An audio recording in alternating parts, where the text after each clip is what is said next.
stories of personal experience. And this is not a story that happened to me directly. This is a story that was related to me. And so I'm going to relate it to you. The central character in the story did not want this story told while she was alive. And last year she passed away. So I am telling it in her honor and her memory. I call it Father-Daughter Dance. He was a terrible dad in a way that only a man who is believed to be the honorary dad to all the children in America, all 3 million of them, could be a terrible dad. He's one of those people who said, well, I grew up without having anything, so I'm going to give you everything I never had. He was that kind of terrible dad. He built you a playhouse unlike any the world had ever seen, but you didn't have anyone to play with. He adopted a little sister for you, he and your mom. Your little sister had no apparent play skills, and you lived on top of a hill where you couldn't ride your bikes. It was too dangerous, and it was too steep, and the street was too narrow for any children to come up and see you and play in the fabulous playhouse, the best the world had ever seen. So you're there alone, and one day you do have a rare visitor. It's your cousin Roy Edward, who's the same age as you, 9 years old, and your dad catches you and Roy Edward playing doctor in your playhouse. All of a sudden his face shows up like King Kong in the Empire State window looking in on Fay Ray. You scream. Roy, who idolizes your dad, is super embarrassed at being called a little pervert by the man he idolizes and is banned for life from your playhouse. He was that kind of terrible dad. A terrible uncle, too. You pleaded with him to do what a good dad would do, which is to park up the street a block away from your school when he picks you up at school. But does he do that? No, he drives right on up to the entrance where all the children are waiting and flock around the car. Mr. Disney, Mr. Disney, and he is much more happy to draw Mickey in their notebooks than he is to see you. He's that kind of terrible dad. He is not a terrible man. He is a wonderful man. He has brilliant, beautiful friends. He plays polo with Clark Gable. He invites Leopold Stokowski over to dinner. But at dinner, he shows Leopold Stokowski how an astronaut could move around on the moon by farting. You are humiliated. You are embarrassed. This is not what good dads talk about at dinner. You know something about music, and he doesn't ask you anything about that. You're not part of the conversation. When he picks you up one day from dance class, early for a change, the teacher says, Mr. Disney, maybe you'd like to show the class how you and Diane dance. And after that, everything happens in slow motion. The teacher cueing the piano player to play Beautiful Dreamer, your dad grabbing you by the wrist, twirling you around in a dance step that the world has never known, destroying all human notions of what constitutes rhythm, and stepping on your toes in slow motion, your pain in slow motion with those big clodhopper Missouri feet of his, until you're on pain and pull yourself away and run to the car, crying, your tear hitting the sidewalk in slow motion, while your dad keeps dancing and entertaining the children, and the teachers are laughing as if they're taunting you for your pain, which follows you, they're taunting, follows you to the car.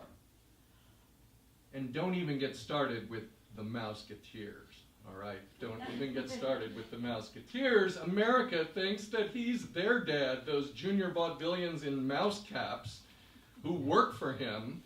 Annette Funicello is not his daughter. You are his daughter, and you begin to swear and use those words that you swore you never would. Annette Funicello can go to hell. Cubby, fuck Cubby. Jimmy and Sharon and Doreen and Bobby and Quick Draw Eddie, they are all cordially invited to kiss your ass. He's not their dad, he's your dad. Why does the world prefer it the other way around? Why does the studio shoot all of those publicity photos that shows him with Annette as if that's his daughter? not you.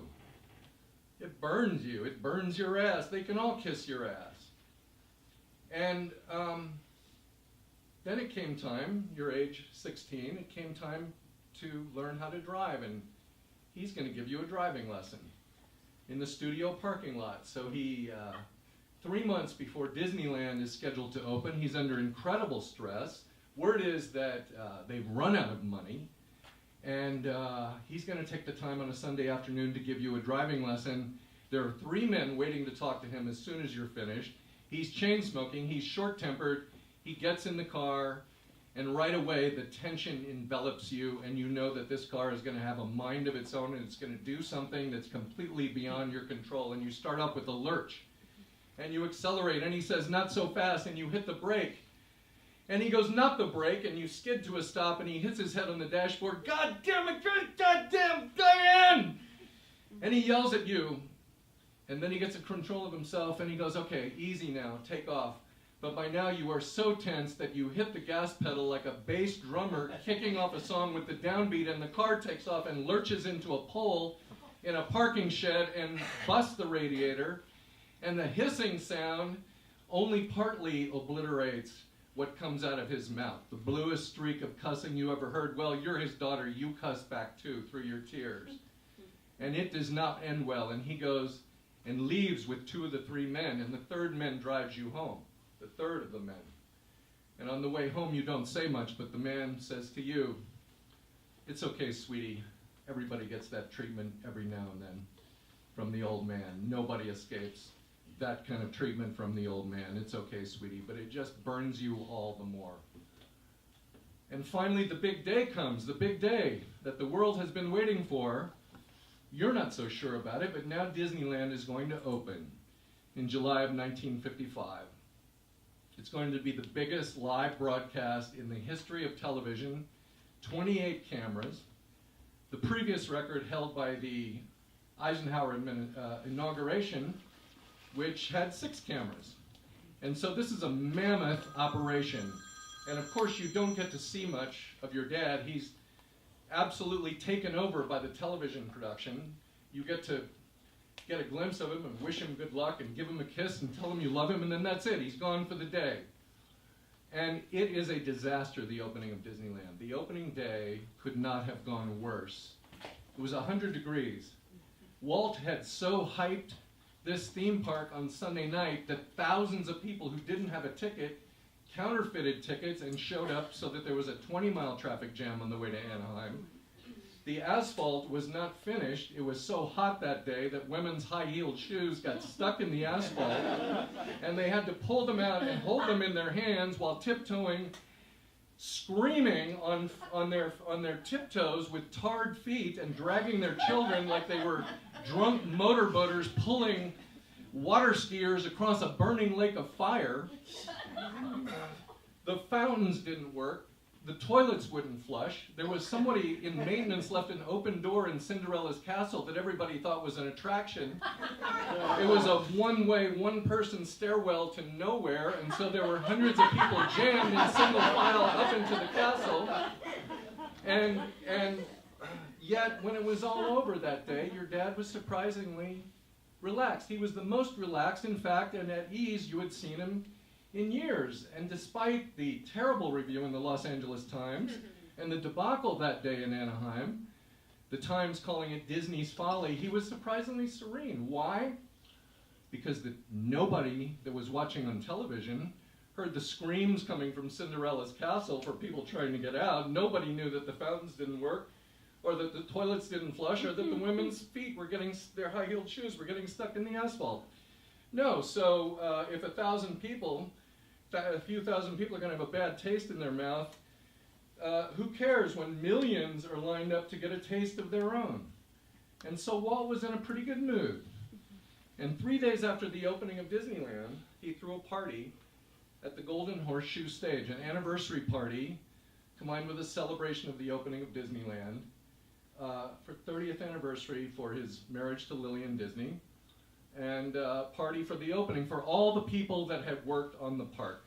And Walt was in a great mood. The TV people were there, the construction people there, the studio people were there.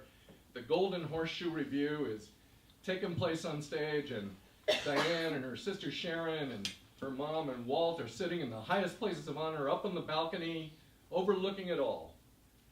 And you've never seen him this way, but him being your dad did not come without the condition that something would always happen to cause you pain. It was like a law of nature, an immutable law of nature, that any time spent with the man would eventually cause you pain.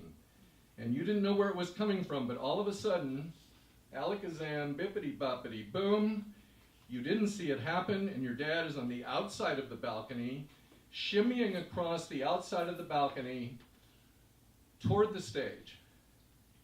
And all of a sudden the band kind of hems and haws and grinds to a stop, and all you hear are people calling up, "Walt, be careful!" And your mom going, "Walter, get down!" And you and Sharon go, "Daddy, don't, get back here!"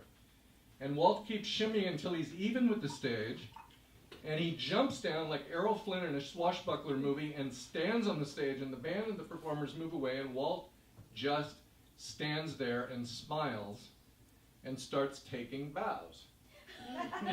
And the audience bursts into applause, stands as one to give him a standing ovation. Wally Bogue cues the band, which plays Blue Bottle Fly or some country dance tune, and all of a sudden everyone is dancing. And now Walt is completely out of control. All of the control that he had to exhibit to get this place built, he let go. And he's running around down on the stage, tousling the men's hair and kissing them on the lips and grabbing women away from their dance partners and spinning them around.